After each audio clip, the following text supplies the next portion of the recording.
is Benji Cole, son of Al Cole from CBS Radio and host of the syndicated talk show, People of Distinction. A talk that gives you an in-depth view of some of the most dynamic, intelligent, and successful people on the planet. Run to our website, alcoleenterprises.com for more info. Email me through benji@alcoleenterprises.com if you'd like to get involved with what we have going. And as always, please continue to like and follow our broadcasts. People of Distinction is internationally syndicated solely due to the love and support that you all continue to give. We're available across all major distributors, and as long as you keep following, we're going to continue to put out the content. Now sit back and strap in, because on the line with us today, we have the impressive Sherinda Pringle. And we're going to be discussing Sherinda's incredible book, The Journey of Rediscovering Me. It's Amazon, it's Barnes & Noble. Man, it's a lot of places. But if you want to gather everything that she has in store, and trust me, Sherinda has a lot in store, because in addition to this book, she has an audiobook. There's an ebook version. You're going to want to head on over to her personal site. And that's rindainsights.com. RINDA insights.com. Head on over, gather information on her book. Remember, audiobook, ebook format, hyperlink set up to take you to the purchasing pages for it all. Once again, that's rindainsights.com. And I quickly want to take this opportunity and point out the fact that Sherinda was brought to us by Citi of Books. So for my writers out there listening in, if you've gone through your process, you've created your masterpiece, and now you need some assistance moving it, Citi of Books is one of the best movers in the business. Head on over to citiofbooks.com and gather all the ways that their fantastic team is going to help you do just that. And listen, it is an absolute pleasure to have Sherinda here on the line. Man, listen, imagine hitting a point where every setback feels like a dead end until you realize it's actually not a dead end. It is let's say a divine detour. All right, now follow me here, because in her book, The Journey of Rediscovering Me, she doesn't just share her story. She's going to hand you, as the reader, a flashlight for your own darkest tunnels. This isn't your typical faith and triumph memoir. It's raw. It is a revelatory roadmap for anyone who's ever doubted their purpose, who's ever doubted their power, or even God's plan for them. From rock-bottom moments to breathtaking breakthroughs, she proves that the most ordinary lives can hold extraordinary transformations. Today, we're taking a deep dive, and this is one you're going to want to add to your shelf, man. Sit back, strap in, get ready to be motivated, because Sherinda's about to teach us some things, okay? Here we go. Sherinda, first and foremost, welcome to People of Distinction, and thank you very much for being a guest. How you doing today? Thank you for having me, Benji. It is an absolute honor. Listen, you are too kind, Sherinda. I appreciate it. And all of the compliments, the honor goes right back. You have done something pretty magnificent with this book. And you said something on the pre-screening call that I related to hand over fist, man. We are all going to experience a lot of adversity on our path, on our journey through life. No one has the exception to that. And listen, you shouldn't avoid it, because that wisdom is going to come through that experience, although we hate to face it when we're going through it. But your book is going to offer a lot of power to so many people who feel helpless right now. So again, all the praise right back to you. We're looking forward to this discussion. Let's jump right in. This is a memoir. We're going to learn about your background as well. So let's start off. Tell us more about your book, The Journey of Rediscovering Me. The Journey of Rediscovering Me is, as you said before in the intro, a blueprint to overcoming trauma, to facing fears, to converting negative to positive beliefs, understanding how everything that you thought was trying to destroy you molded you into the wonderful person who you are. And using those things that you thought were hurting you, putting them in a toolbox and compartmentalizing things so that you can heighten your intuition and discernment and never get into those situations again. Love and that. then strategizing, setting boundaries, learning that no has a period at the end. It's a full sentence. You don't have to explain anything. Yes.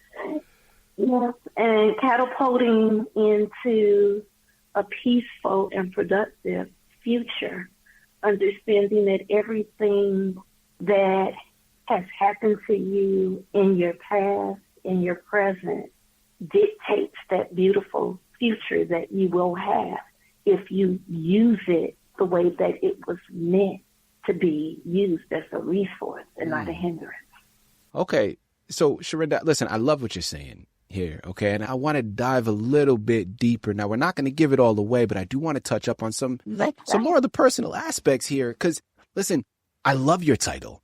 And really, the title, of course, is great, but specifically the usage of the word rediscover, because a rediscovery goes so much deeper. It's much more than just a simple discovery. Now, people, follow me here. I want to know from you, what part of yourself did you have to unlearn or even shed before you could find the real you again? Ooh, that's good. Everything that I thought I was at a certain point in my life. I was in my 30s. I was married. I was in a career that I thought that I loved. I was in a relationship, though no one had taught me how to be in a relationship. Yeah. And some people may understand growing up in a multi-generational home where my grandparents were born in 1918 and 1924, and before they left here, they had been married 71 years. There are a lot of things that we did not talk about. We talked about the past. We talked about them sharecropping. We talked about them coming to Chicago. We didn't talk about how you got pregnant. We didn't talk about how you nurtured a relationship.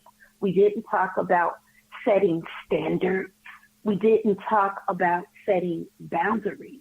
And so I'm laying in the bed on a bed rest, and I'm rethinking who I currently am and how the heck did I get there? Yeah. And that's basically the journey of rediscovering me. At some point, we wonder, even in our careers.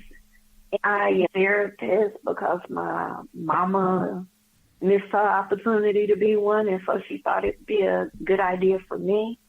Did I really want 2 kids, a white picket fence, a dog named Fluffy? What do we really want in life? Yeah. Based on our own ideas and not what our family, environment, or societal circumstances. Sherinda, thank you very much for that. And continuing down this rabbit hole, I know your faith and your journey within your faith is very important, and it's crucial to your story, but it is also something that offers a lot of strength to your readers. Let's stick here now for a second and examine this a little bit further because, listen, a lot of people are going to be able to relate to it. I know that I've had my moments as well, right? Like many people pray for clarity, but your book, interestingly enough, man, it seems to highlight trusting the process over the instant answers. And listen, in the day and age that we currently live in, especially with the development of technology and social media, we are used to that instant gratification. And a lot of us have become impatient because of it. How did you learn within your faith and in your journey to embrace the uncertainty and have that patience? The honest answer would be I went to a Catholic grammar school, Holy Angels, many years ago. Okay. And though I am not currently a practicing Catholic, I've been baptized like 3 different times since then, I learned biblical text. And as I got older, I started to study the stories. And as I studied the stories, I'm like, okay, let's just say everyone's familiar with Job. Yeah. for a person to lose everything and still have faith. Faith in his healing, faith in his God, faith that everything would be okay. It was the story that I turned to as I was laying in that bed, understanding that things aren't always what they seem, but everything happens for a purpose. All things work for the good of those who love the Lord in accordance to his purpose. Whether you take them to be negative or positive, things that you thought were awful can be turned around to plant a seed that will turn you into a baobab tree. And if you are just receptive to trusting the process, even when it hurts, you have no choice but to eventually get whatever it is that you envisioned. And we have to carry our own burdens like Jesus carried the cross. And if you look at it as an actual roadmap, even if you don't believe in the story, and I'm getting ready to get a little controversial, what if you took nothing else from the story of Jesus Christ, but you took that a man was a child born in a manger, even though he came from a royal priesthood? He had to carry a burden because when he was in that manger, people were looking for him to kill him. It was not that magnificent manifestation that we thought it was. Yeah. And when he carried his cross, because people turned on him, they spit on him, they nailed him to the cross, and he died. In our own lives, suppose that dying is as you're being crucified, people are talking about you, you're ashamed, you're embarrassed, and you think you can't take it anymore.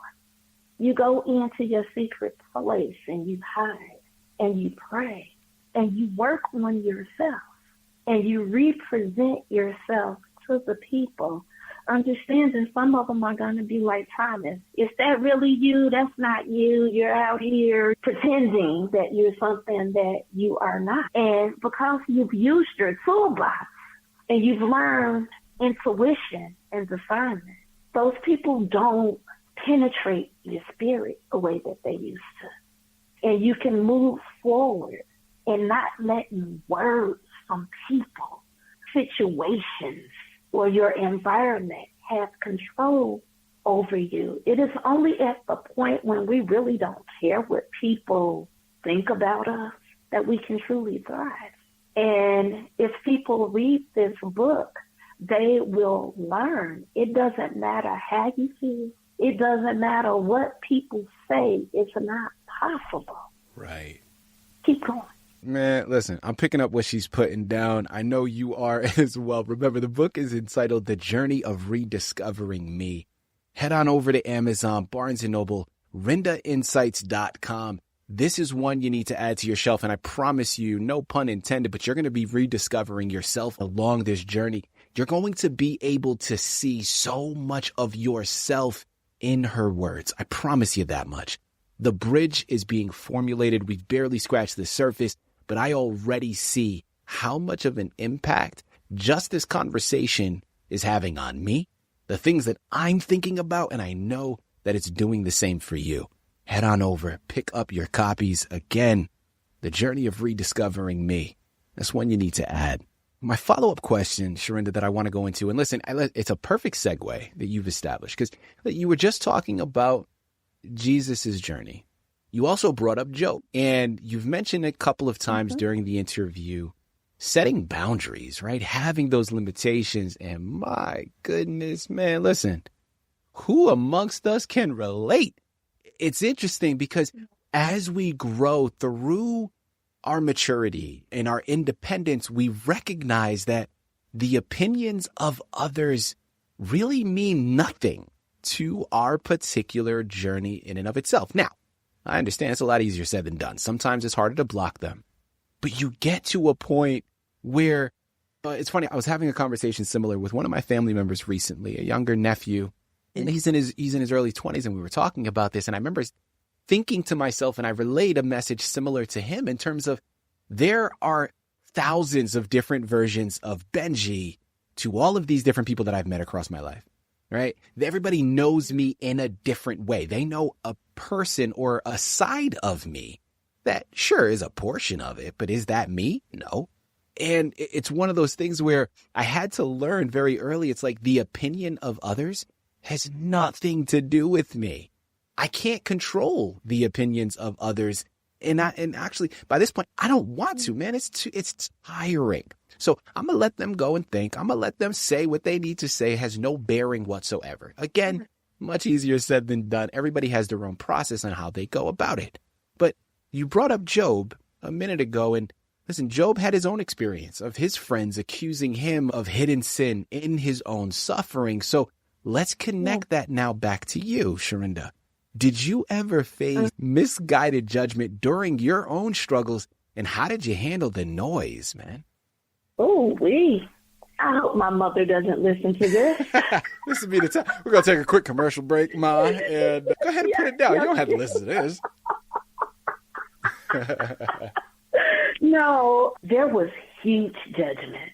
Yeah. That caused me to question everything that I felt in my spirit that I needed to be doing. And as families go, they say that whoever you call that spirit, the enemy, whomever, uses those people who are closest to you to try to break you down and to stop you from doing something that you need to be doing, that you feel wholeheartedly in your spirit. And so my mom, members of the church that I'd grown up in, they kept telling me to stop. What are you doing? Have you lost your mind? And I really couldn't articulate to them that, no, I hadn't lost my mind. I actually found it. And it didn't matter how much pain had been inflicted on me because of situations in my life. I was moving forward with something that I felt needed to manifest itself, even though it hurt, even though it almost killed me, even though they couldn't understand, because I didn't have a choice. I did have a choice. I could have just sat down and not have done what I kept being urged to do. And at some point, all of us do that. There's a minister who's no longer with us, Dr. Miles Monroe. He caused me to write the poem at the end of the book. A lot of people will be dormant seeds in a watery grave because that's the richest soil at the cemetery, where people didn't want to tough it out. They didn't want to go past the part where it hurt and it cringed, because they didn't know that on the other side of that, it's not just your breakthrough, but it's your promise. If you talk to a lot of entrepreneurs, it was just when they were losing everything that they found everything that they needed. Yeah. Because they were willing to press on and keep going. And that's where I found myself. It didn't matter what anybody said. I had to have the faith to trust the spirit within me to continue on my journey. And that is the story of the cross. When Jesus says, my God, why have you forsaken me? But if this is your will, we missed that part. It's like, no, I don't want to do that. That doesn't feel good. That's uncomfortable. If we really listen to the story and read it in its true manner, it was a model for us to live that. Things don't get uncomfortable. They're going to feel like they killed you. But if you are able to move past what felt like death, and you are still here, you survived it, you can do things even greater than Jesus in that story. And so that's what pushed me through. When my mama, when the church members, when my own husband, and have you lost your mind? I realized I found it. You know, Sherinda, thank you very much for that. Listen, it feels only right, since we've been getting so much wisdom for you today. If we're going to close out right now, we got to close out and offering another gem to our listening audience. Now, I want to do it through you, but it's going to be wisdom that we're all going to be able to take, I'm sure. If you had the opportunity to go back and you could whisper something to your younger self at the start of this journey, what would that message be? Ooh. Trust yourself.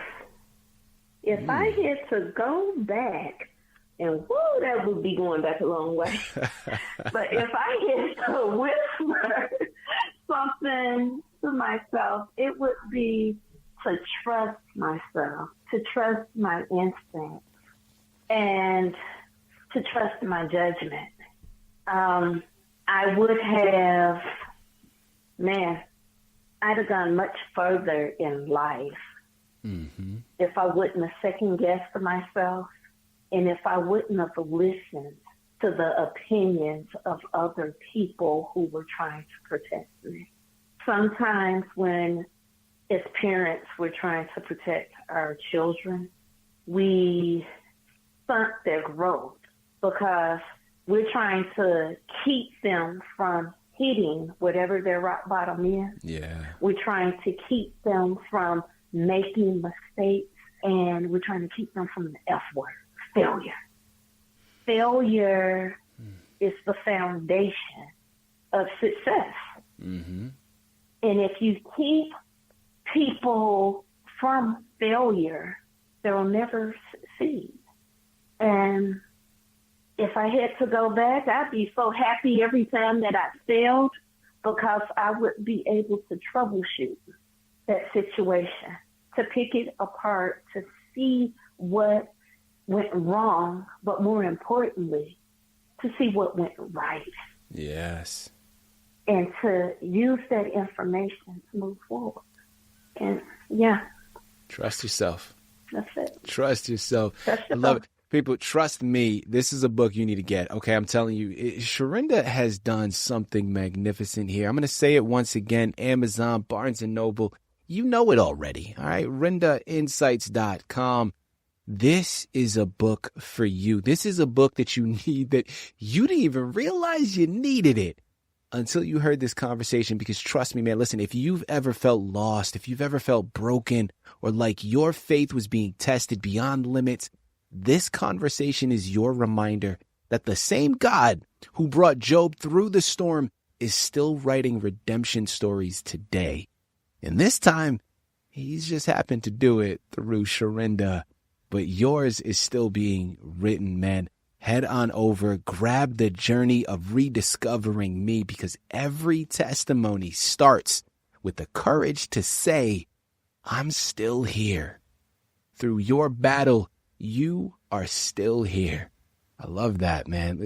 Head on over, pick up your copy. Sherinda, this has been an absolute pleasure. Such an honor. Thank you once again for being a guest on People of Distinction. That was really smooth. You are absolutely amazing at what you do in interviewing. So just thank you for continuing to do your Father's work.